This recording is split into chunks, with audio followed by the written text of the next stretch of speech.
How to Get a College Football Scholarship, a series where we evaluate active high school football players, break down their game film, let them know what division they have the best chance of earning a scholarship in, and most importantly, what they need to do to get to the next level. And joining me today is our head coach here at Next Play, Brian Overton, who has over 15 years of Division I recruiting experience. So Brian, break us down. Who are we evaluating today? What position? Give us a little bit of information. Let's get right into his film. Let's go to play one. Like, what are you looking for on play one, right? He shoots that gap hard.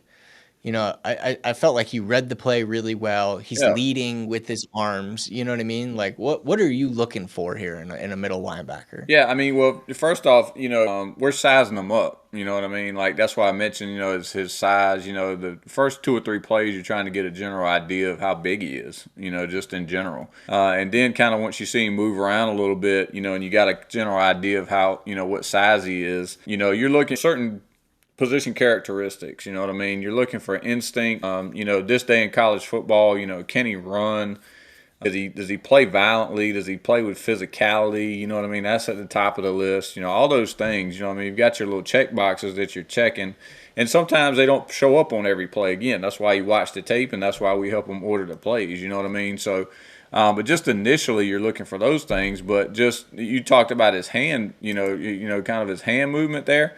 I put this, in his evaluation. To me, as a college evaluator, that shows leadership and it shows football acumen. Yeah, You know what I mean? So exactly. he's trying to get somebody lined up or tell them something, which is obviously what you want out of your Mike linebacker. So it shows those two things as well, and you'll see that throughout the tape. Okay, so that's the very first thing that you notice there, and you see the burst right out of the gate. You know what I mean? That you like.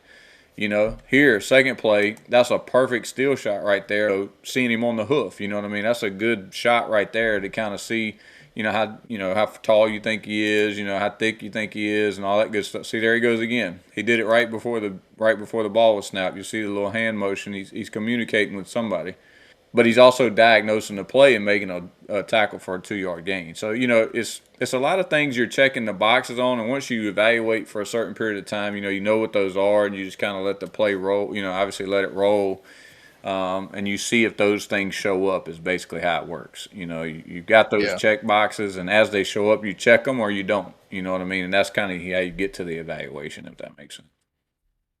yeah. Now we're getting ready to get up to. I didn't want to miss this play. We're getting up to a series of plays here that I had him move around. So this play right here at 59 seconds, I had him put this as the very first play on his tape. This is his best play in my opinion, for a lot of reasons. But obviously he's standing in there. He's in the box. Ooh, This one he triggers and makes a really violent play on. This is college football right here. We tell guys, anytime I give them suggestions and moving plays around, it's what translates to college football the most. What do coaches want to see? That's what they want to see in their Mike linebacker, okay? I just want to make sure everybody he understands really why I told him to he put it number one. triggered, dude. Yeah, That's how you go up in there, tack at the line of yeah, scrimmage. He picked that dude up. yeah. And it was close to a minute in, you know what I mean? And I'm not saying the coach wouldn't see it, but, I mean, I'm grabbing him right Yeah, away with that play Brian. right there, Brian, you there's a know? lot of coaches, bro, that aren't gonna make it that far. Yeah, There's a I'm lot of coaches grabbing them that right aren't gonna now. make Why wait? You know what I mean? Why wait? And then I'll move down here. I want to make sure everybody sees these plays. These are 1, 2, and 3 for me on his tape. I skipped down to 150. The tape's 3 minutes 14 seconds long. Okay, I just want to be able to explain it to him. This was his second play I had. Same thing. Like he shows a really good trigger here. He diagnoses it really well. And when he sees it, he's gone, man. He's gone. Now he hits the Mm, guy. I told him on the evaluation, make sure he brings his arms. You know what I mean? Make sure you wrap up and all that stuff. But he hit him so hard, obviously he made the tackle. But as soon as that ball bounced outside, that's a TFL, man. That's a tackle for loss. We're always looking at the chains too, guys, when you're evaluating defensive players. This ball is hit behind the line of scrimmage, and he's lined up about 5 yards deep. Okay, when this play starts. Okay, so covering ground, ball bounced outside, violent tackle. That should be number 2. Okay. That should be number 2. And then the one right behind it here at 158, I had him move to his third play because it's out of his area. All right. It shows him chasing the ball, hash the sideline, and it's a turnover. He puts his helmet right on the ball, causes a turnover for his team. Huge play for his team. Okay. So anytime you can create turnovers like that, you want those up in the front of the tape as well. So those are 3 plays that I had him move to the front of his defensive tape. I love it. So tell me his grade. Where are we grading right now as far as, best opportunity to earn a scholarship? Yeah, I think right now as a 2027, I think he's a slam dunk NAIA Division II scholarship player right now as a 2027. Mm, I think he should have offers that's in big those time. in those divisions where we have a 2027 that's very similar to him, but he's on offense that has an offer right now in 2027 in one of those divisions. You know what I mean? I think that's right in his wheelhouse right now. Now, his upside is high.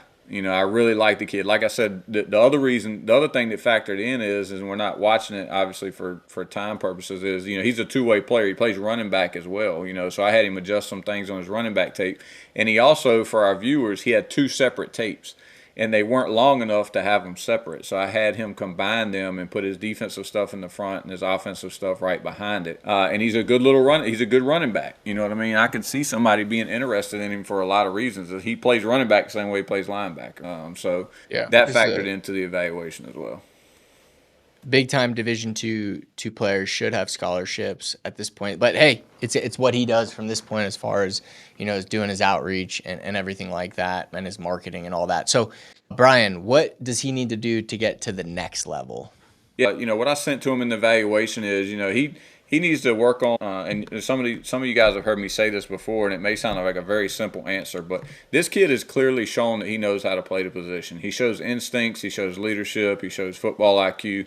This kid is one of those guys that just really needs to focus on the basics, man. Bigger, stronger, faster. Get as big and strong and as fast as he can possibly get. Obviously can't control how tall he gets, but I think he's a good 100. I feel very comfortable about saying he's 185, 190 pounds right now. He's got a big bottom half, in his torso and things like that. So I think if he just gets bigger, faster, and stronger and adds on to what he's already doing, those distinguishing characteristics that he has with the explosion and the instincts, and the burst, he can run. He plays violently already. I think he's just got to add to it. I think it's really just as simple as that. I mean, he's one of the better, he's one of the better linebackers as far as position characteristics and distinguishing characteristics that I've had, seen in a while, especially as a 27. So I think it's really just as simple as that. If he keeps adding on the next 2 years, his ceiling's going to be really high. Yeah. I love it. Okay, cool. Well, hey, look, if you got value from this video and you'd like to watch more evaluations just like this, definitely make sure to subscribe and hit the bell notification. And if you would like to see if your son meets the criteria for a professional evaluation, obviously this is not how we do our professional evaluations. We do them in depth. We send each family an in-depth video and exactly what to do and what to move around and all that stuff. But we want to give you an idea of what these evaluations are like. And if you want to see if your son meets the criteria, make sure to click below and check that out. If not, we look forward to seeing you on the next one.